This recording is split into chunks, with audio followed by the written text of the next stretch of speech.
Olá, meus amores. Estamos aqui de volta para mais uma aula de português. Espero que vocês estejam compreendendo os conteúdos, dando. Agora, esteja aí com o seu livro de português aberto na nossa correção, que vamos fazer agora. Pronto, você já está com seu material para a gente poder iniciar a nossa aula. Então, vamos lá. Vamos iniciar com a correção da página 92. Abra seu livro, página 92. Na aula anterior, nós estudamos as variedades da língua. Pronto? E vimos que são as diferentes maneiras, não é, de falar. Tem a linguagem oral, a linguagem escrita, e devemos aí prestar bastante atenção quando formos usar. Primeira questão, página 92, nós temos a tirinha de Chico Bento, né, que é um personagem regional, tem ele e sua família têm um modo de falar diferente na oralidade, e que vamos agora para a questão aí, pede dessa tirinha. O que torna a tirinha engraçada? Você aí teve a sua opinião, né? Já colocou aí o que é que você achou de engraçado, é uma questão mais aqui pessoal e oral. Vamos para a questão B. Nessa tira, as personagens falam de um jeito próprio de muitas personagens da zona rural. Aí ele pergunta para você passar aí para a linguagem que a gente aprende na escola, que é a linguagem formal, de acordo com as regras gramaticais. A voz da mãe ficou dessa forma. Olha aí a resposta.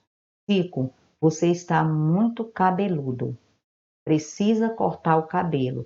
Essa era a resposta para colocar no primeiro quadrinho. Temos agora a voz do Chico e a resposta dele, também na linguagem formal, de acordo com as regras gramaticais que nós aprendemos na escola com nossos livros. Não quero, mãe.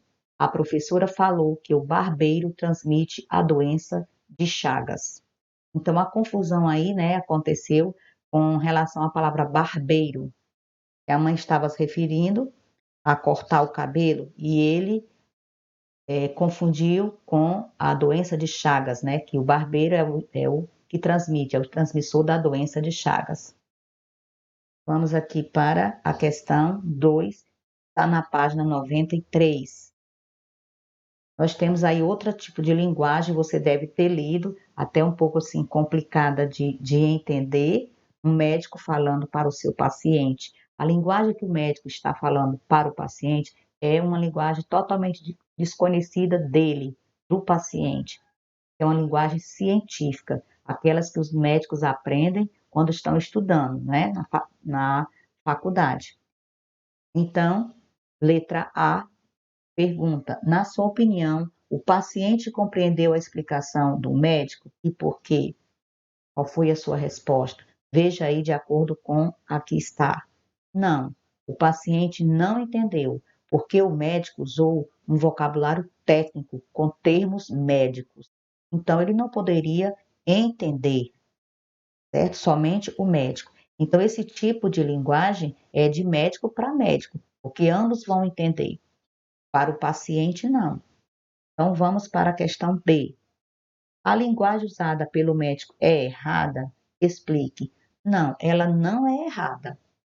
Ele só usou o quê? A linguagem. Vamos lá. Não, a linguagem está correta, porém foi usada em situação inadequada, pois o paciente não compreende, não é? A linguagem científica. Pronto, terceira questão. Leia esta fala. Moço, quanto custa as balas? Vamos ver aí o que é que pergunta.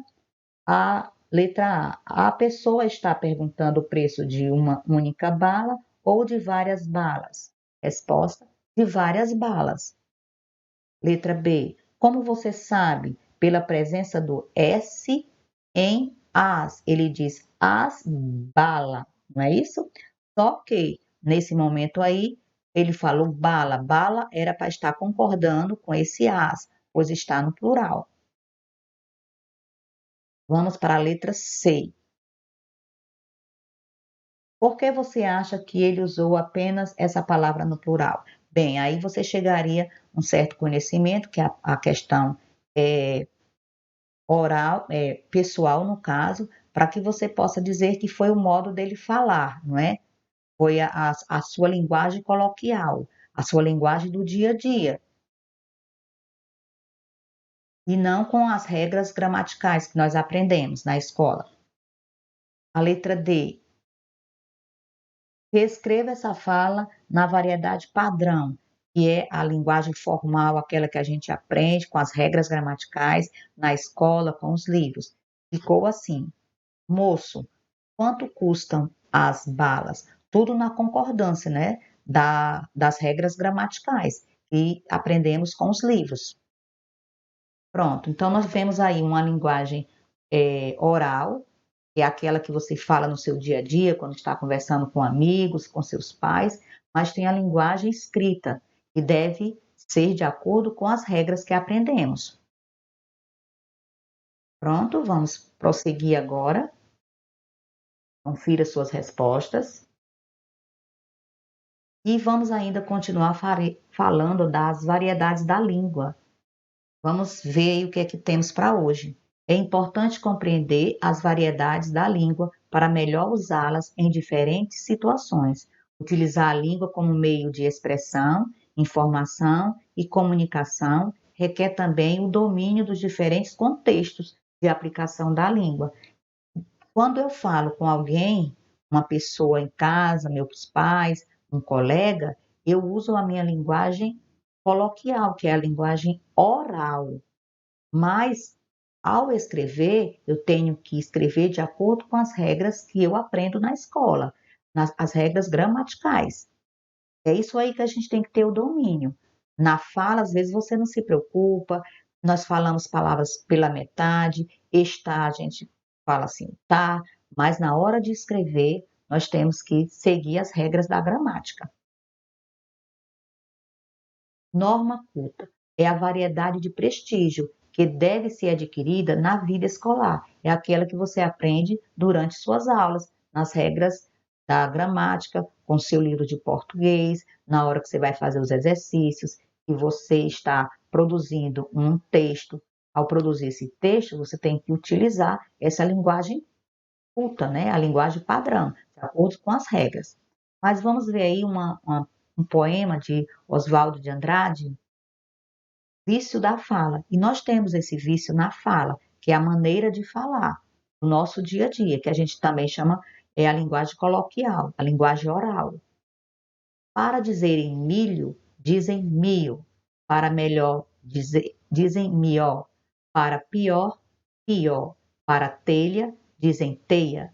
Para telhado, dizem teiado. E vão fazendo telhados. Então, aqui essa poesia mostra a linguagem do dia a dia, a linguagem oral, o modo que algumas pessoas têm de falar no seu cotidiano. Língua é a linguagem verbal, oral e escrita, utilizada por um grupo de indivíduos que constituem uma comunidade. Nós vimos aí os personagens do Chico Bento com a mãe, que é da zona rural. Tem uma maneira, né, um modo de falar oralmente diferente. No Brasil, cada região possui diferentes linguísticas, tanto na fala como no vocabulário. Olha o dicionário aí de nordestinês, como é que o nordestino fala. E às vezes, essas mesmas palavras em outras regiões é diferente. Então, de acordo com a região, o local, né, a comunidade, tem um modo de falar diferente. Alpercata, sandália de couro. Aperrear, o mesmo que amolar, perturbar, desviar a atenção. Aperreado, com pressa, avexado. Arengar, tirar a atenção, perturbar. Maninha, ó ele me arengando. Tá vendo a frase? Maninha, ó ele me arengando. E tem muitas parte das regiões do Brasil que não sabe o que é esse arengá, não utiliza essa palavra. Arretado, diz-se de algo muito bom, mas também pode ser usado para qualificar alguém bravo. Hoje eu estou arretado. Viu? Então, no Nordeste, essas palavras já são comuns no linguajar, né? Na linguagem oral do povo. Observe esse diálogo. Você usa gírias? Véi, na boa, eu não uso essas bagaças. Não, mano. Falou? Tô vazando. Viu? Aqui já é uma outra linguagem de um determinado grupo. As gírias são palavras e expressões da linguagem informal, usadas e compreendidas por determinados grupos sociais. Às vezes, mais aqui os adolescentes e alguns grupos de pessoas costumam falar assim nas gírias, né? Em gírias. Na página 96, vá para a página 96, dando continuidade ao estudo de variedades da nossa língua, nós temos essa atividade aqui com relação às gírias. Vamos para lá? Você também tem um outro diálogo aí da qual foi usado, né, as gírias e algumas questõezinhas com relação a essa atividade. E lembrando aí no quadro verde, como você está vendo, as gírias são palavras e expressões da linguagem informal usadas, compreendidas por determinados grupos sociais, apenas por determinados grupos. E é informal, não é de acordo com as regras gramaticais como a língua formal, aquela que nós aprendemos na escola. Aqui é a parte da linguagem oral, coloquial, de determinados grupos. Então, leia novamente o que são gírias, dê uma estudada nas variedades da língua, principalmente as que nós estudamos, que é a formal, né, de acordo com as regras gramaticais, aqui é a linguagem padrão, e a não formal, que é a linguagem coloquial, aquela do dia a dia. Bom, e agora, para acrescentar, as gírias. São duas questões apenas para você exercitar aí. Leia com bastante atenção e faça suas atividades. E até a nossa próxima aula, viu? Beijo!